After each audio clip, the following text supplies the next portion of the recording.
before you start a business, you need first to improve your skills. Skills in what? You need to improve your skills in management. How to manage your emotion and money. Ang business po, napakalaki ng portion dahil maraming challenges, iba't ibang how to deal with people. Hindi perfect ang flow. So, kailangan matatag ka, kailangan hindi ka sumusuko, kailangan alam mong how to handle your emotion. Hindi ka rin dapat na very excited, hindi ka rin dapat na matumal or malungkot. Dapat alam mo kung paano mo gagamitin.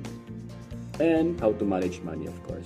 Dahil pag meron ng income, alam mo na dapat how to manage it, how to keep it, and how to multiply.